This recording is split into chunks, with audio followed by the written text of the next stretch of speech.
But again, we're so glad you're here. And we always have our educational partners here.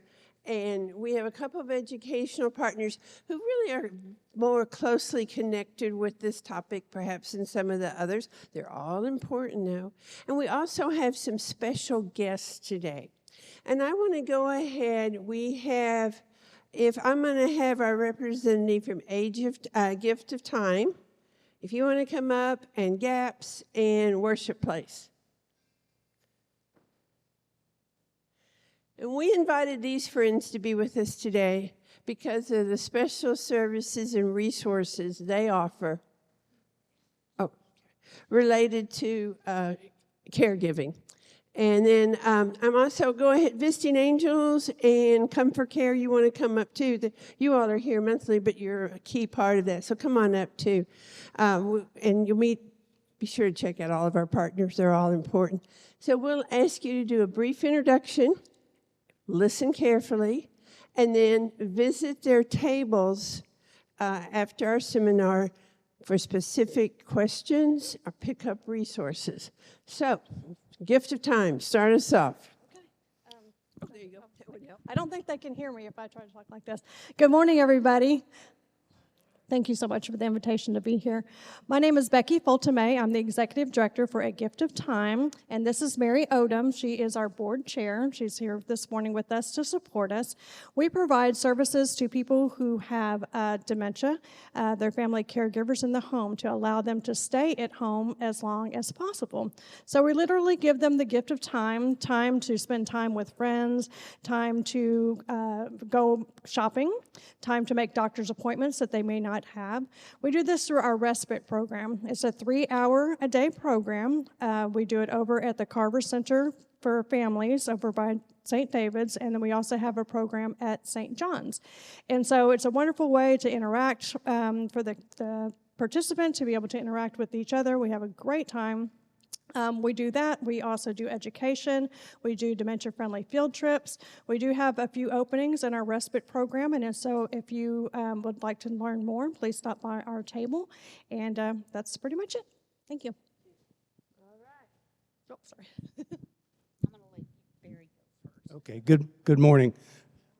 I'm Barry Harding. I'm here from the Worship Place with Elaine Carpenter, and we offer several things for people with dementia. One of them is similar to A Gift of Time on Thursdays called Special Friends, and it is also a respite program. We also have in-home support for caregivers, where we offer twice a month to come into the home and stay with the person who has the dementia-related illness, and give the caregiver time to go run errands or do things. We have to do an assessment, and the person has to be in the early stages of dementia. We don't offer any, we don't feed people, we don't offer or give medication, and they have to be able to at least go to the bathroom on their own. So that's one of the ministries. We also have a caregiver support ministry where the caregivers come to the worship place and share their information as far as what's going on, and they learn from each other. They sort of cry on each other's shoulders. And the way that I got involved with this ministry at the worship place was because I was a caregiver for 6.5 years, and my wife passed away 4 years ago. So I know the journey. I know most of the things that go on. Every case is different, but I want to give back and support what's going on for all of the people. Okay, I am Elaine Carpenter, and again, Barry and I both are volunteers at the worship place, and we are involved in this because we've had family members who have had dementia. But we also have a cancer care group at our church, and we do lots of educational things. Like in September, we have a seminar by Tam Cummings that's coming up. We also have Powerful Tools for Caregivers 6-week educational class, and we also have a fall prevention class that St. David's does at the worship place. So if you're interested in any of that, please stop by our table and we'll give you more information. Thank you very much. had, especially a lot of us are familiar with Special Friends from Worship Place. And so just check out the resources they have. And wearing multiple hats today, but I think her focus today is Georgetown area Parkinson support gaps, even though she's moved out of the leadership, but she fills in. That's right, that's right. Hi, everybody. My name is Mary Jane Berry, and again, thank you to Virginia and for putting on these fabulous seminars. I started GAPS, which is Georgetown Area Parkinson Support, about 13 years ago. And as I've stepped down in leadership, I'm still very, very active because my own husband has Parkinson's, over 25 years with living with Parkinson's. So I know the caregiver role, and now I'm taking care of my 80-year-old sister-in-law who has dementia, so I know it quite well. But I'd like to share with you about GAPS. GAPS is a Parkinson support group, but it's also more than that, it's a movement disorder. So if somebody has problems with a stroke, if they've had any problems where they're having difficulty moving, this group is also for you. We provide not only educational classes, but we also provide socials as an opportunity that we don't want them to become isolated. In addition to that, we also have caregiver groups so that there is Parkinson support and Parkinson support for the caregivers, which again can include anything with a movement disorder. We put on educational seminars that we have once a month, which usually includes lunch too. So I would encourage you to please stop by our table. Feel free to sign up. We're totally free. So therefore, you can at least find out if any of these resources could help you. You're very, very welcome. And we want to say again, thank you. So. And show us the back of your T-shirt. What does it say?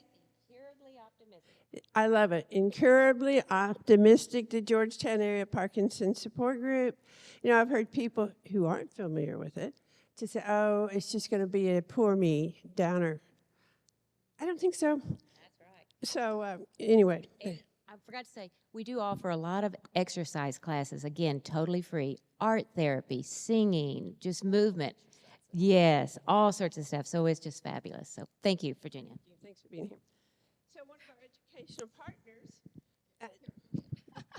Dr. Ash Biss with Comfort Care, they're here monthly. Today we're going to give you a short time just to highlight how these services can help support us as caregivers.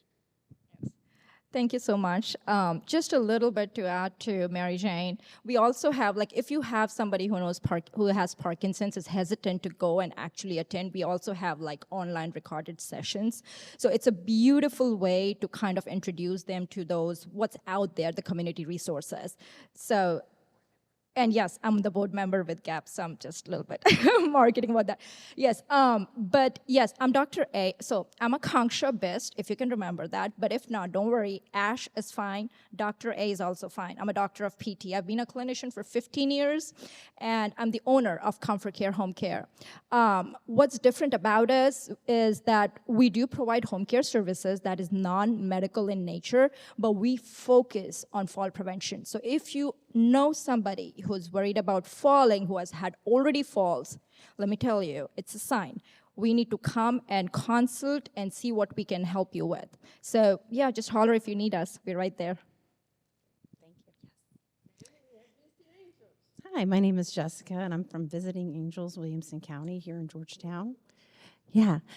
And I'd like to thank everybody for being here because I think all these programs are super important for everybody. So we do home care as well, but I love options out there for people that don't have the financial means to kind of pay for private care.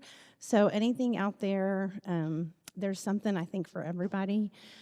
So right now, there's a new guide program that just got introduced. It's a no-cost dementia care. We are not funding this. This is through Medicare Parts A and B. So this provides people with 72 hours within that year of free care for families, respite care. And those are divided up in 4-hour kind of like chunks or shifts. So this is a brand new program. It starts, I think, this week. We're just kind of learning about it. So if anybody has any questions, let me know because I love to, send people in the right direction. Yes. This is, so it's enrolled, they have to be enrolled in traditional Medicare, Part A and B, lives at home, or in assisted living. The two things it won't cover is hospice, if they're in hospice, or if they're in a nursing home facility. So it's great for families, because we took care of my grandmother too, and that was hard for us to find. But like all these other ladies, like there's things out there, we just have to kind of look around and ask questions. So thank you. So, you're getting the top of the news here, something that's brand new. Visit with Jessica at Visiting Angels to get more information. Again, thank you all for being here. Thank all of our partners for being here. When we do the seminars, we really want to bring information, resources, so to educate and equip you as we plan for the future. Now, notice I changed that little ending from what we often say. So often we think, I don't need this, I don't need home care, I don't need a caregiver. What do we usually say? You don't now. But if something were to happen and you needed caregiving, then it's not the time to start planning for it. We need to be aware of options and resources. So what we wanted to do this year is we've given you a brief introduction, but as I planned for this seminar, I wanted to dig a little bit deeper into some of the issues associated with caregiving. As a downsizing coach and realtor, I've been involved in supporting a lot of families going through different stages, different situations with caregiving. And personally, I'm always curious, how do they handle this? How do you make these decisions? How do you communicate this? And I guess combining that with my background in academic world, higher education, and research, thinking, let's get some information. So this spring, I had decided to go ahead and look back at some of the people that I knew had been involved in caregiving. Some were current, some had been earlier. But to ask them to join me for coffee, and so we could share ideas. I could learn from them. They're the experts. And there's some of you are in the room today, very generous with your time. What were things you wish you had known earlier in the process, in the journey? What are some words of advice you would have for people who may be looking at it now or in the future? So as I visited with 6 people, just delightful people, and I say all phases of the journey, we really began to see 4 common themes coming out. And that's what we'll organize this around today. One of the ones, I'll just give you this as a framework. So for those of you who'd like to know where we're going, these are the topics we'll ask our panel to address. Making tough decisions. That's always a hard one. So we'll hear from our panel today about some of their experiences. The importance of forming and utilizing a support team. You hear us talk about that a lot. We'll have our panelists to share about that today. And also, I see so many people struggling with this, advocating for the person you're caring for. And we'll have share some information as personal stories. And then also, we focus on the person we're giving care to, caring for, but we have to take care of ourselves as caregivers. So often we hear the caregiver ends up being the one who overdoes it physically, emotionally, and they need support then. So those were the 4 main themes, and that's what we're going to be hearing about from our panelists today. I want to say very clearly, everybody's journey is different. There's not a step-by-step guide, but I still think there is such power in stories. And that's the reason we've invited, I'm going to have our panelists come on up. I've invited 2 of the people I spoke with who've been caregivers, and they can explain why they're on the panel, what qualifies them to be on the panel. And then I've also invited a nurse to be with us today to give kind of that broad personal, professional perspective. So I'm going to let you all introduce yourselves. We'll just start right here with Judy and go across.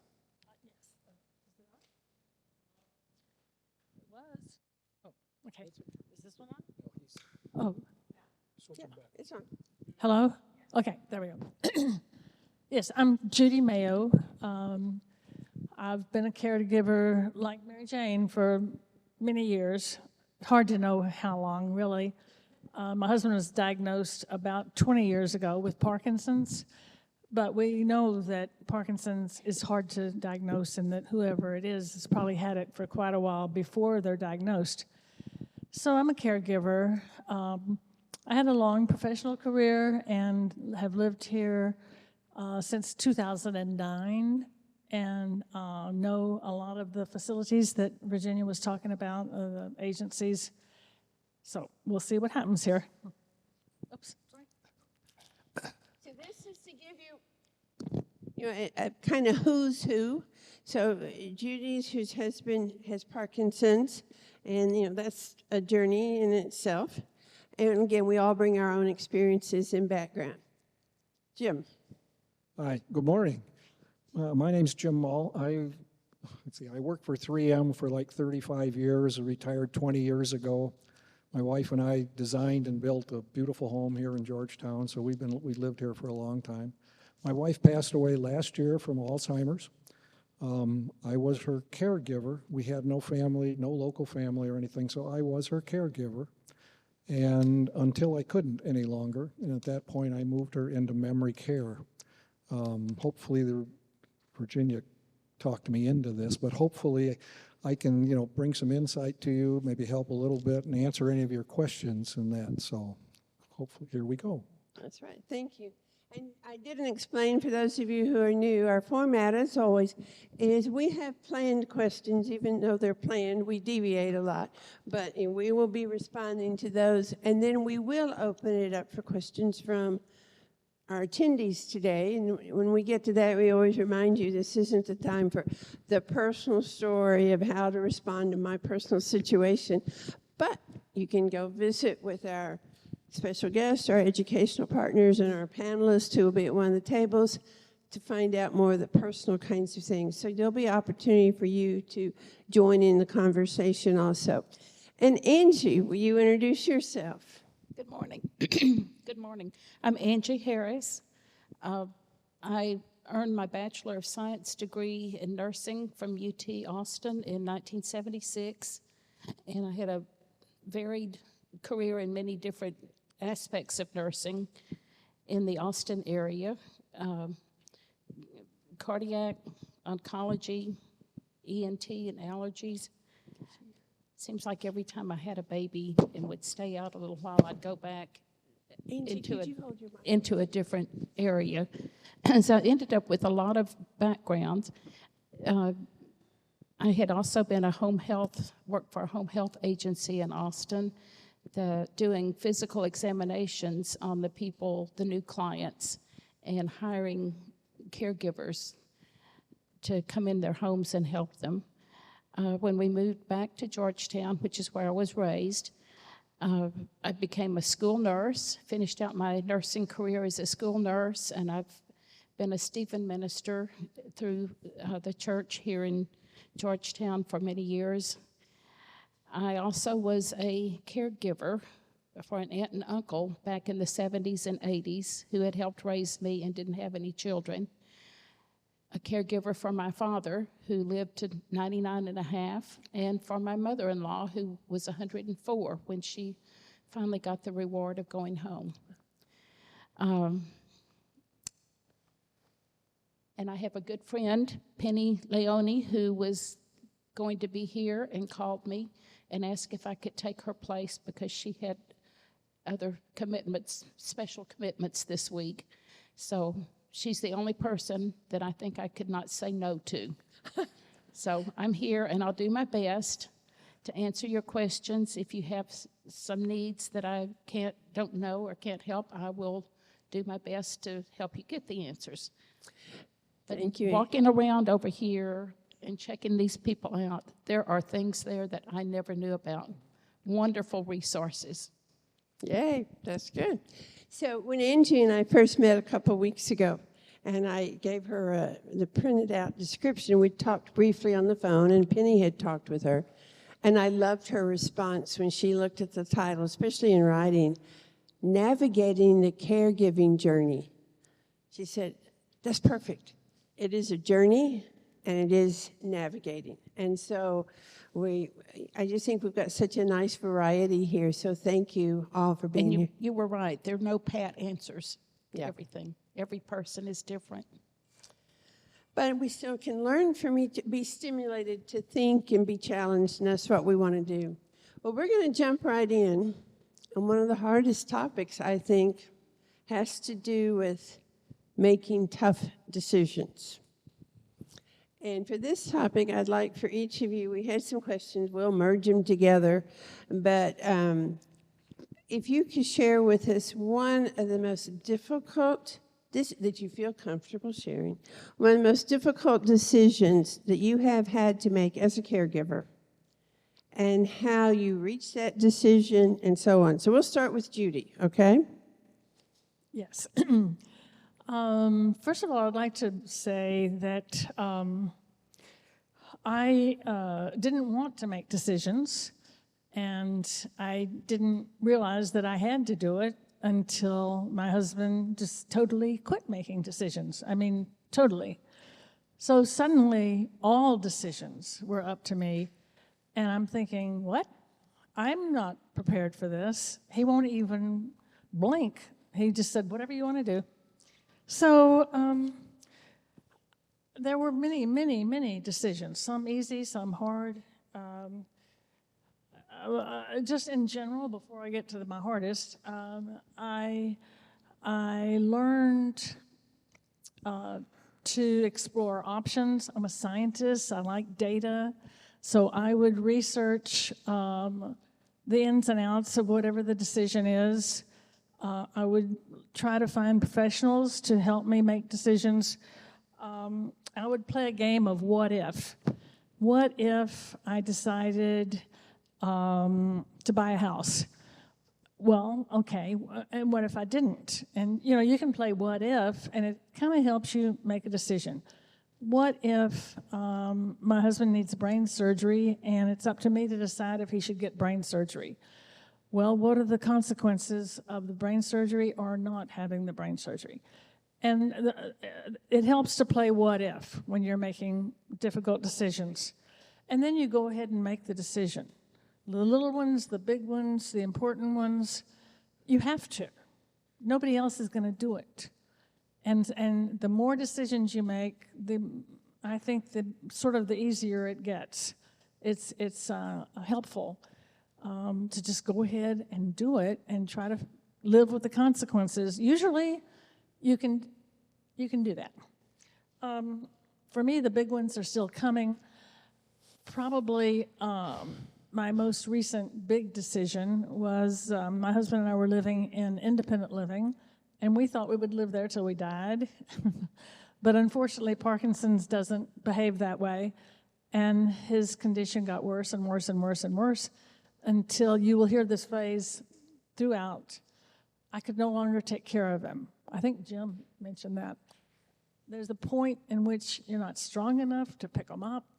You're not smart enough to, I don't know. You get to the point where you just can no longer take care of your loved ones, and then you have another decision to make, which is where should they go and what kind of care can they get? And so I moved my husband into assisted living, but with a lot of home care. So he had not only assisted living, but hired people that stayed with him 7 days a week from 8 in the morning till 12 and 7:30 to 8:30 at night. So that was a hard decision, and especially when he didn't want to go. Suddenly he had an opinion.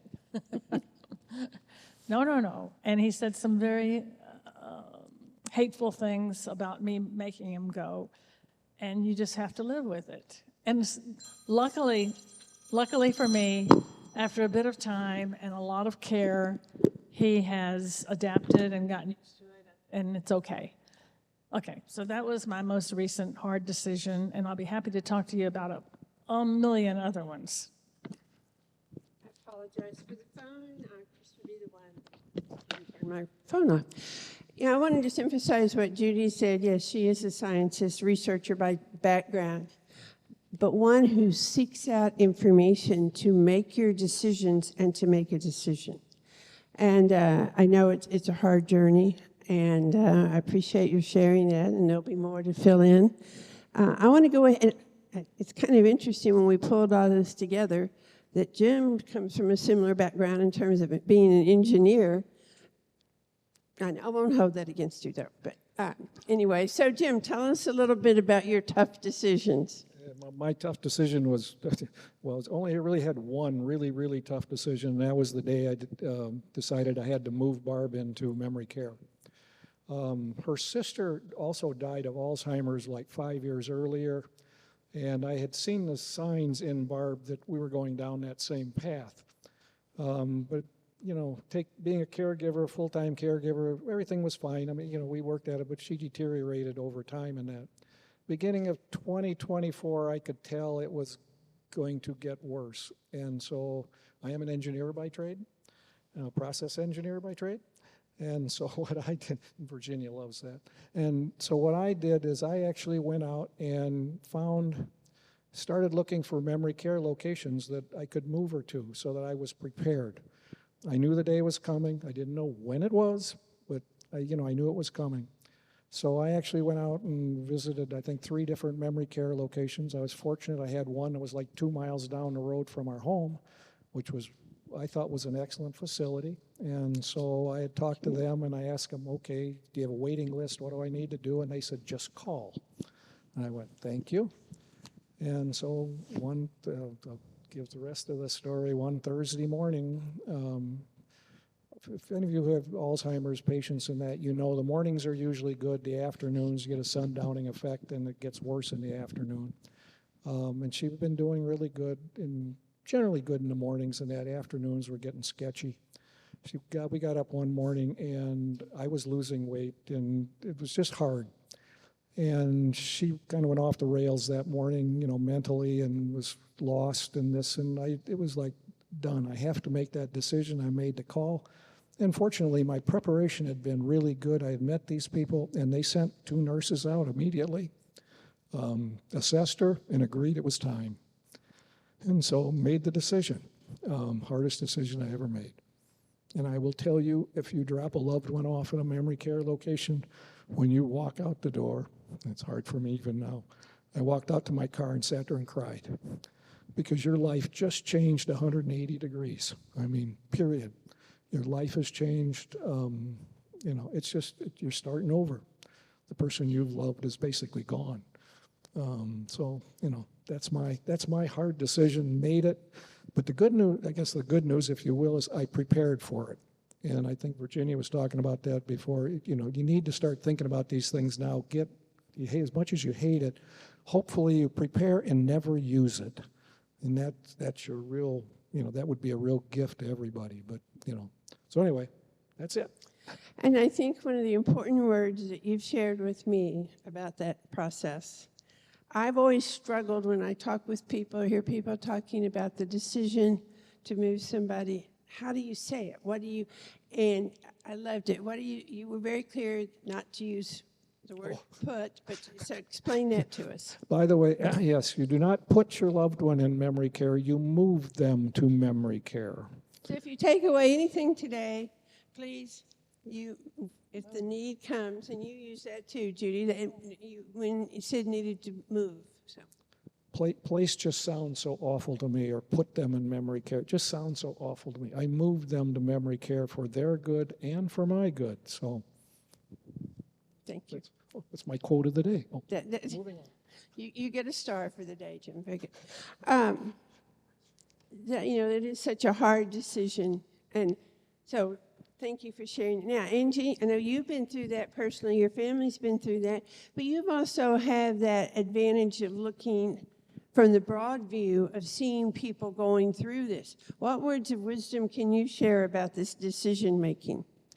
Well, I think Judy and Jim just took all of my response here, but I just wish everybody could have open and early discussions with your loved ones about their wishes, or that everyone could have open and early discussions with their kids too about what your wishes are for when that time comes, before that time comes. Let your loved one tell you have input into what kind of facility they would prefer, and even take them to visit different ones. And the ones that they seem maybe keen on or agreeable to, go back and visit later at different times. You need to have a scheduled visit so that they can give you a tour and talk and show you around and show you things. But you also need to go back for unscheduled visits and just see if it's really as good as it looked the first time. Every person and every situation is very unique, and family dynamics are also unique and can often be challenging, especially when there's more than one sibling, or sometimes with siblings of your loved one. Try to include all siblings in the discussions, and it works. I've seen that it works best if there's one sibling that kind of takes the lead and attends meetings and still communicates with the rest of the family. Sometimes even though you have the open discussions and you know what they want, sometimes when it comes down to it, like you said, you just have to be frank and firm and let them know that because of whatever event it was that showed you that they're no longer safe in their environment, that the time has come for some changes for their safety. And I know the one thing that I lived by with my father when I was his caregiver was, Daddy, it is what it is, and we're going to go through it together. I'll be with you all the way through. We'll do what we have to do. And Jim, you were so spot on with research. That's the final one on my point for this, is to talk with friends, talk with pastors, talk about the facilities that they visit and have had experiences with. And then the visits, the scheduled visits, and then the drop by at different times of the day visits. I want to add one more point. And that got to do this. I want to put a plug in for Care Patrol over there. My wife was in 4 memory care locations in 4 months, so obviously we had some problems, and so I needed to find new locations for her. Care Patrol will help you find locations for memory care, Alzheimer's, those kind of things. The beauty of them is they do the legwork for you. They will come out and talk to you, what you want, what you need, assess the patient, what do they need, and they will take your wishes in, and they will go back. They know every location in the surrounding area. And I know I had to move her. I was given 24 hours to move Barb. I contacted Care Patrol. We went over it. They took me, in this case, they literally went with me out to interview these places, and that's another thing, you have to interview these places. But if you do all of this ahead of time, you get a chance to meet them and look at them, and you can make good decisions about, is this a place I want my person I'm giving care to be? And that, in my case, my wife was far enough down Alzheimer's that she was never involved in a decision, and that, so, it was strictly up to me. But, if you go visit a memory care place now without somebody like Care Patrol with you, they can't go back in there because they make their money by placing people. That's how they do this. But they are the friendliest, easiest people to work with I have ever met in my life. I mean, I called them at like 2 PM, and by 4 o'clock, I had 3 locations to go visit for Barb and that. So use them. It takes some stress off of you to, you don't have to get on Google or the internet or whatever to find out, where are all these places, where are they located? They know where they're at. They know what you're looking for. Once they've talked to you, they know exactly what you're looking for, what your needs are. And, they do the whole gambit of all the questions and everything else. So I can't give them more than enough credit. She's in the back. Yeah, and Lacey's just great. So Lacey's is their manager, or director, I think, and she really helped me in that. But they're just super for help. I know one thing that stood out in my mind, Jim, when we were visiting about this. I mean, I never met Barb, but it was right after you had moved her. When you were going to sell the house, we worked together on that. But I was asking him, so how did you make this visit? You know, there is the elephant in the room. There is a denial. So many of us don't want to talk about this. Angie's just talked about the importance of talking about it ahead of time, having a plan. So you, as I remember, you knew this time was coming. You and Barb went to visit a community. Barb, and I did not use Care Patrol for the first one, which I should have. But anyway, yeah, Virginia, bless her heart, she goes, well, what did you do with Barb when you went to visit? I said, well, I took her with me, you know. And again, she was well down the Alzheimer's path. But, you know, we went under the guise of, you know, moving into assisted living or looking to the future for both of us kind of thing. And as I said, we visited 3 different locations and that. And unfortunately, I wasn't able to ask her what she thought, you know, and that is the decision was really up to me in the end. But like I said, I was a full-time caregiver. And after seeing some of the resources that are here, I'm going, ooh, you know, I messed up. You know, there was help out there that I did not go find in that. But anyways. See, you should have come to our seminars, Jim. Well, I'm here. You're A little late. But Judy's come to the seminars. Just one quick comment. You know, this discussion has been on moving your loved ones to a facility, but there are so many other decisions that are hard. Mm-hmm. So be open to all the help you can get, all the suggestions, professional advice, everything from handling your money, your insurance, your income tax, I mean, if you're the sole decider, you have lots of decisions to make. So I just wanted to remind you that this is many decisions. Which is a perfect segue for our next topic, which is having that support team. And I noticed a while ago when I mentioned this, I said having a support team, knowing the names, utilizing the support team, call for help. And you wouldn't tell it because you have really gone the extra mile with that. Yeah. About a support team, this form will be over on the table, I believe, and it's a 2-page form that you can fill out with every single thing that you can think of as far as contacts, medical doctors, speech therapy, lawyers, transportation, handyman, anything, the tax prep, pet care. There's a blank here for all the information that you can think of and the contact names, such that if something happens to you, this will be available for whoever it is that's going to take care of your loved one. And it's handy for you too. But I wanted to go on and say for a minute about utilizing support.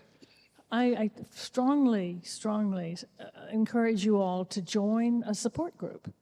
And my best one is the one that Mary Jane started for Parkinson's caregivers.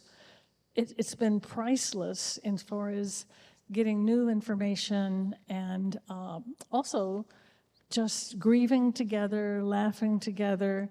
We've been through sickness and hospitalizations and deaths together, and you really form a bond, and it's so helpful to have a support group, and you get ideas from each other. So whatever your situation is, I'll guarantee you there's a support group out there.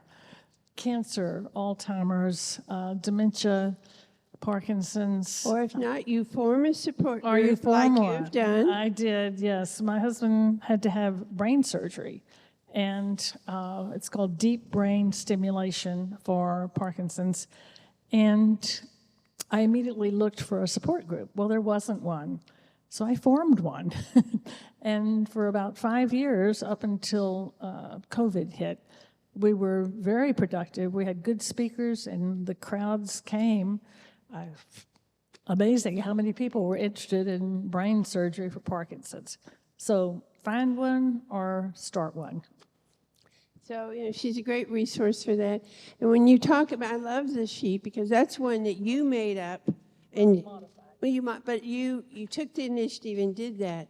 In your binder, one of the first pages in there we have is who's on your team, and so you've personalized it more.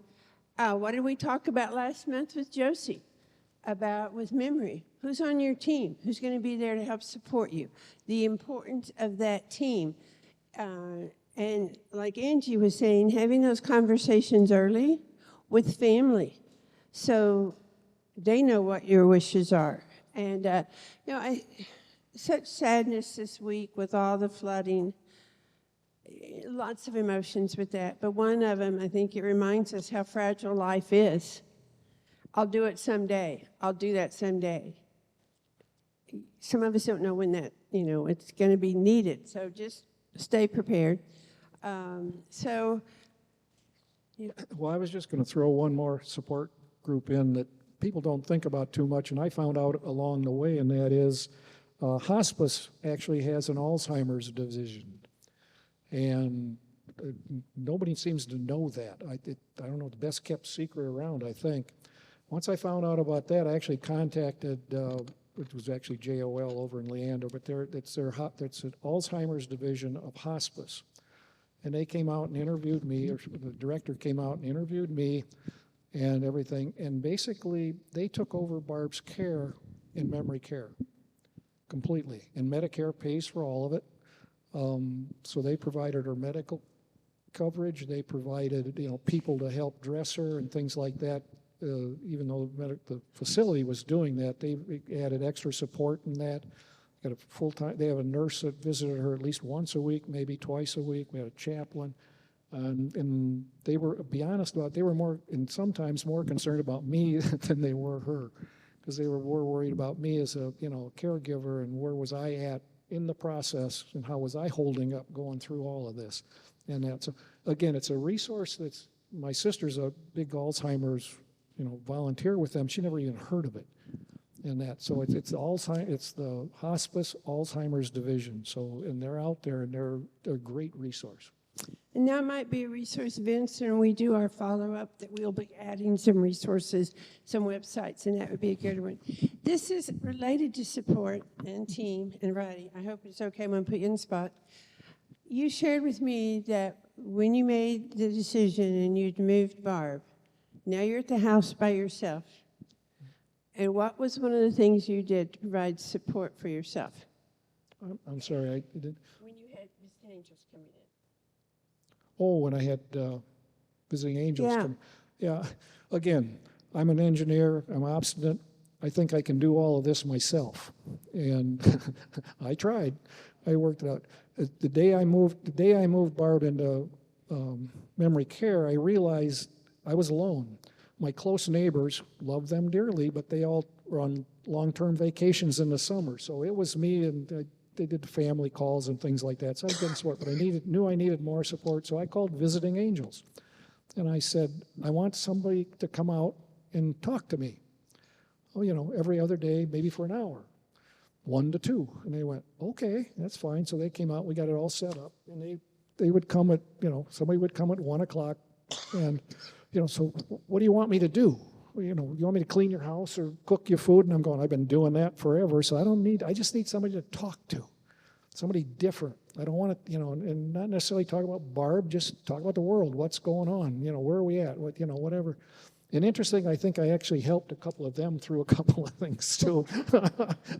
We got into wills and stuff like that, and it was like, okay, you need to do that, But it was interesting but strange hour. Let's put it that way. It was really good for me. I mean, it got my mind off of everything, at least for that short period of time and that. So again, another place, get somebody to come out and just talk with you, kind of thing. And again, I did this alone, which in looking at the help that's out there is a major mistake. But that's where I was at. So. Yeah. And can I just add that what you're talking about, having somebody kind of walk through it with you, that's exactly what the Stephen Ministry program does. Mm-hmm. And I don't know all of the churches that have Stephen Ministry programs, But you can call around and ask, do you have a Stephen Minister program? I'd like to talk to your coordinator. And whether it's for you or sometimes the care receiver needs a little extra from somebody other than you. An important part, again, a team, the communication, perhaps being a risk taker, moving out of that comfort shell, and, how do we best handle this? So let's go ahead to, and it's been alluded to, you both mentioned about researching. Well, because you were in the community, and so you kind of followed suit, was said to be there. Jim's already mentioned about checking out communities. Angie's talked about the importance of it. What are other ways of being an advocate for the person you're caring for? Jim, I'm going to ask you to start us on that one. You want me to do that? Yes, I do. I will do, okay. That was your assignment. Advocate. Again, Barb was well down the path, so, I didn't have, to advocate too much for her. When she was in memory care, though, every time I visited her, I made it a point to visit with the nurse in charge there to go, how is she doing? How it is, what pills was she taking? Is meds working? Is she eating? And that. And if the nurse wasn't there, I'd do whoever that caregiver for that day was and worked with them kind of thing. But I always got an update as to, where she was, how she was doing, and that. I learned very quickly in memory care that, I'm going to be careful how I say this. I looked at her very closely every time I went in to visit with her. Obviously, we were married for 37 years and that, so I could look in her eyes, and first question I always ask her is, do you remember who I am? And some days we got yes, and some days we didn't, and we got more didn'ts at the end, unfortunately. But you can look in their eyes and see where they're at, kind of thing, and that. My rule of thumb was I wanted her someplace she was safe and being taken care of.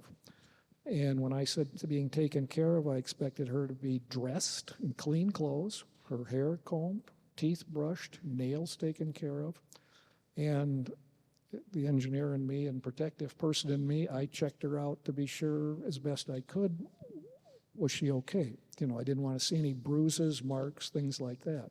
State law requires if a person falls in a memory care unit, they have to call you. And I will admit, every place she was, they did, and they did a good job of it. But so, I basically became her advocate, just checking on her and watching her. And there were some times when you went to visit and you weren't pleased with your observations. Yeah, we won't. We got no names. No, I was just going to say, you can talk to me about memory care. I do not want to talk about where she was or different places, because some places are excellent for someone and maybe not for someone else. And But you took action and made a decision, called on people to help with that. Yeah, I don't know. I have a whole, we get into memory care, I have a whole list of things you need to ask when you do memory care, because the Care Patrol will do an excellent job, but I have another list that goes, all the little things you need to think about. And again, I went through 4 of these places, so I got smarter the longer, farther down this pipe I went and that. But, yes, I did have one place where I did have a question of whether something had happened to her. But again, you can't prove it. You don't know it. Fortunately, she was fine. It worked out okay. And so, you just move on. The other thing I will say about memory care is there's a book I read that basically said, yesterday is yesterday. It's gone. If you had a good day, be thankful. If it was a bad day, forget it. Because they did. They don't remember it.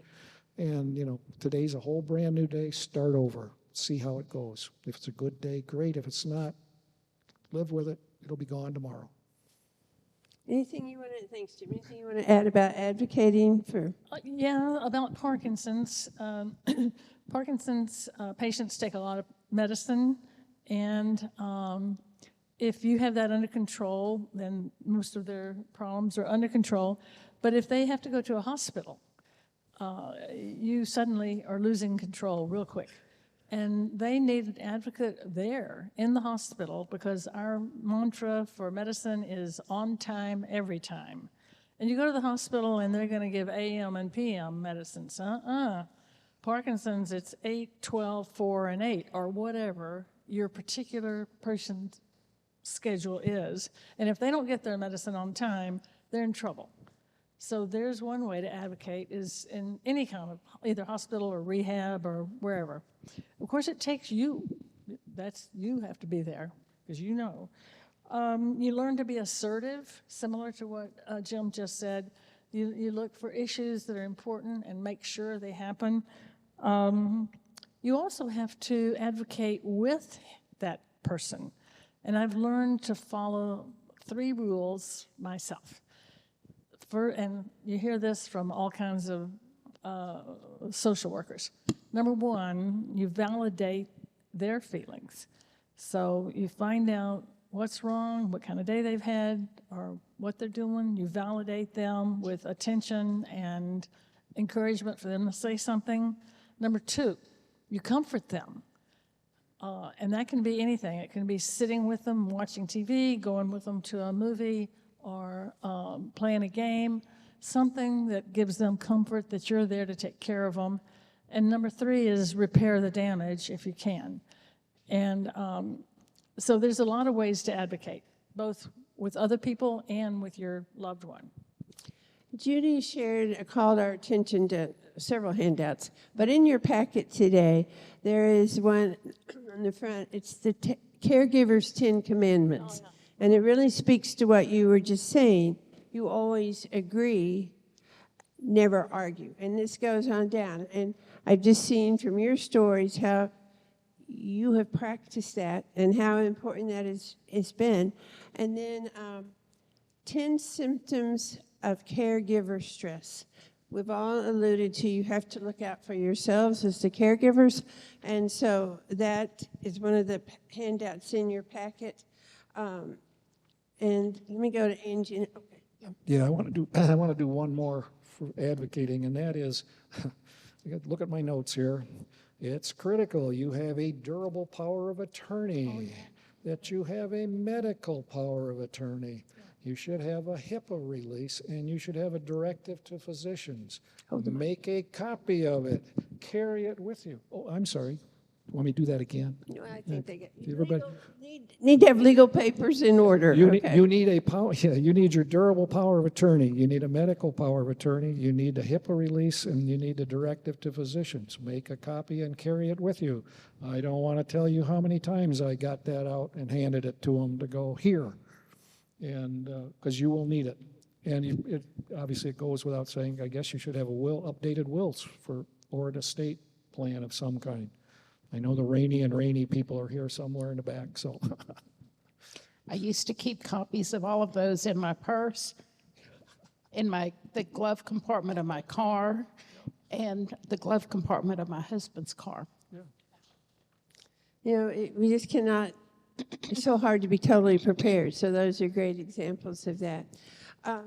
Okay, let's see. Angie, things that you have observed about the role people play in advocating for someone's receiving care?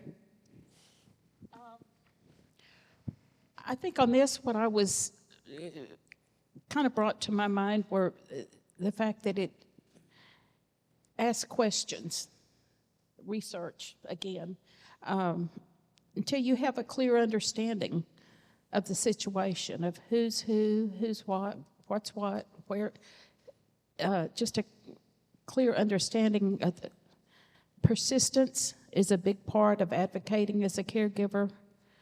Being assertive is sometimes necessary, but kindness and respect go a long way when you're dealing with anybody. But office staff, caregivers in the nursing homes, nurses, physician's assistants, nurse practitioners, secretaries, insurance, billing personnel, they can all be your best friends and help you advocate in the long run. Just try not to get too crosswise with them because you might need them. Good point. You know, it may be a little off, but I was thinking, again, that when we met for coffee a few weeks ago, one of the first stories you shared with me was about when your husband spoke with his mother about They needed to make a decision. Tell us a little bit. And to Well, me, that's we- advocating. And keep in mind, she was approaching 100, or was 100 at that time. And she had always said, I don't want to be a burden on anybody. I don't just, and she wanted so strongly to stay in her own home, which we did a lot of normal things to keep her in her home. But when the time came, and she knew that the time had come, her youngest son had been living with her, and he was really suffering from caregivers' decline, and just couldn't meet her needs anymore. And we tried having her come stay with us. We tried a lot of things. But when the time came, my husband sat down with her and said, Mom, this, you know, the time that we've talked about, I feel like it's here. What do you think? And she said, I think you're